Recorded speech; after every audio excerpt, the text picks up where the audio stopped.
What's poppin', homies? It's your favorite homegirl, Gossip Girl, and today I want to talk to you about a visiting nurse in Connecticut.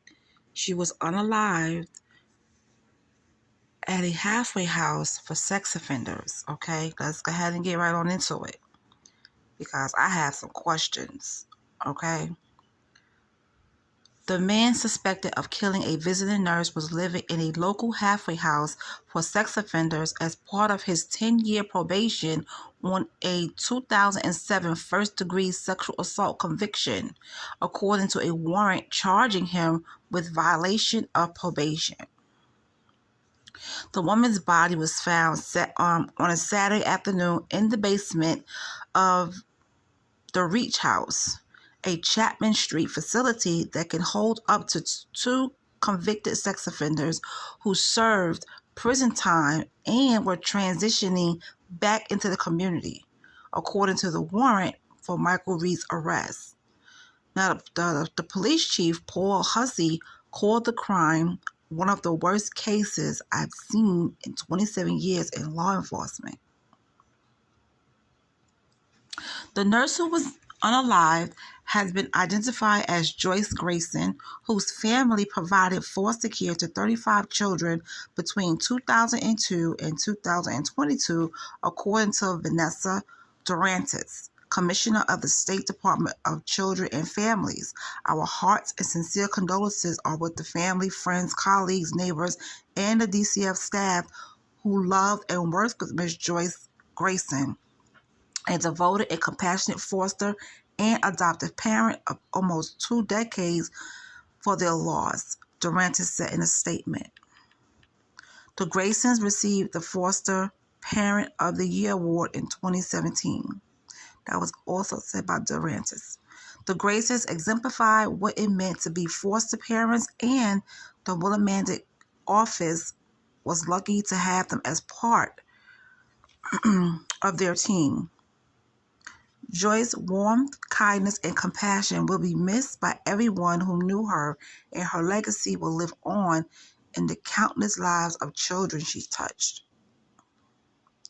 Grayson's death has spurred Connecticut lawmakers and healthcare advocates to call for increased protection for healthcare workers.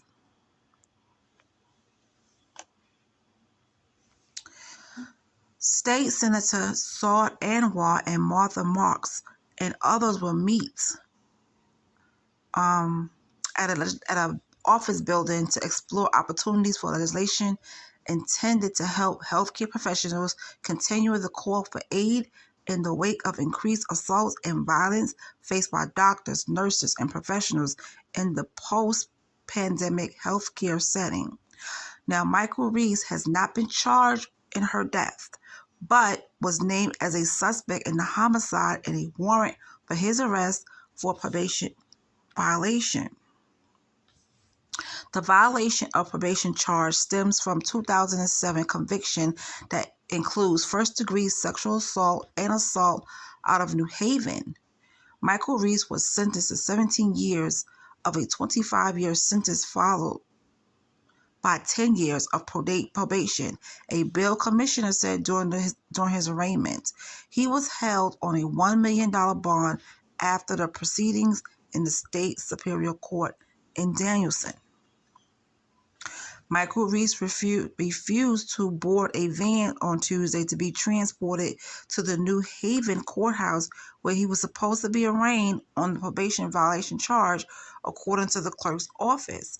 Now, Michael Reese has been ordered to appear on November 8th and is expected to be in court in person that day, according to the clerk's office.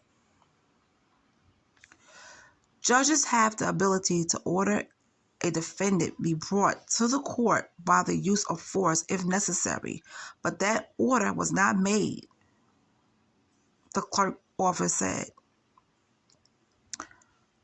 The Willimantic and state police who have taken over the homicide investigation have not acknowledged that Reese is a suspect in the homicide.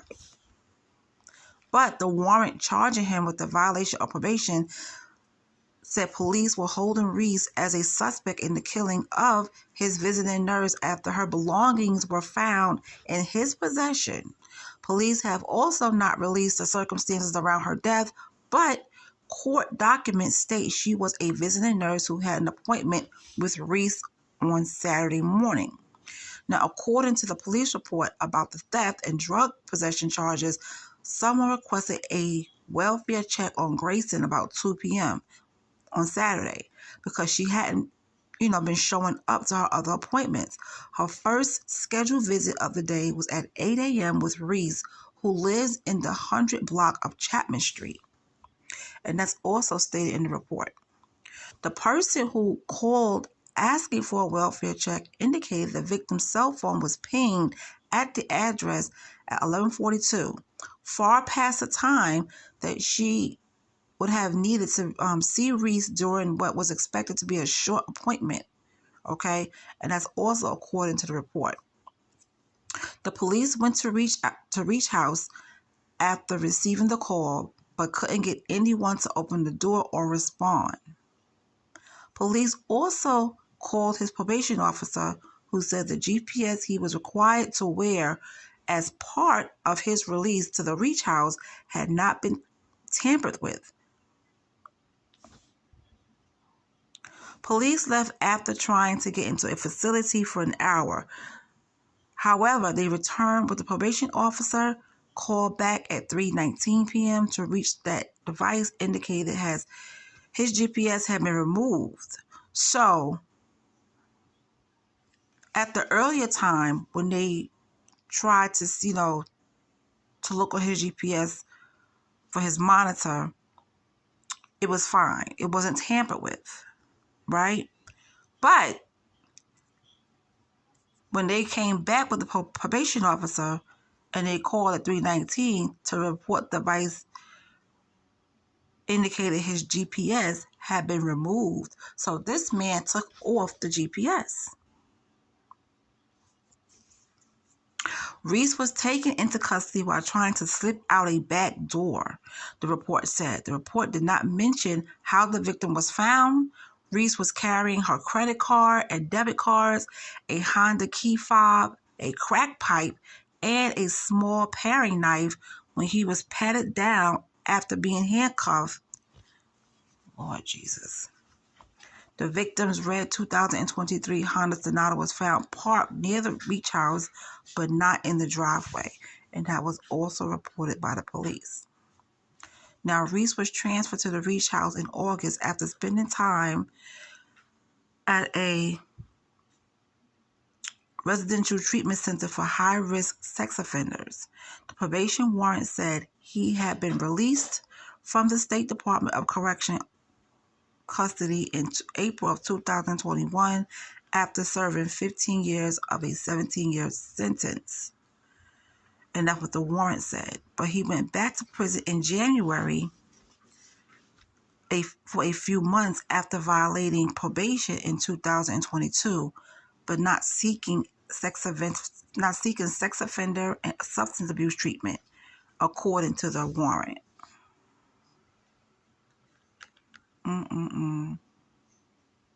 As part of his release from the treatment center, he was required to wear a GPS unit at all times. And that is also said in the warrant. The GPS unit tracked him to the victim's car at one point. This is horrible. So we know what happened here. He's the one that murdered that lady.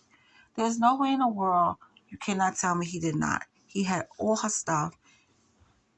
She was visiting him for a short appointment, and this is what happens. First of all, now let me ask these questions. Visiting nurse. I thought when you are a visiting nurse, you have somebody with you at all times. In New York City, I know things change, but Connecticut and New York is different. I don't know the laws of Connecticut, but in New York City, I remember when I worked in the health field, visiting nurse always had somebody with them. Always. So that's one job that nurses should not go to people's home or, outreach centers alone. They need somebody with them. They need protection. Because if she would have had protection, somebody was with her, she'll be alive today. So, wow. Anyway, you guys, I am done. Let me know how you feel about this and what are your thoughts about this story, and I'll talk to you later.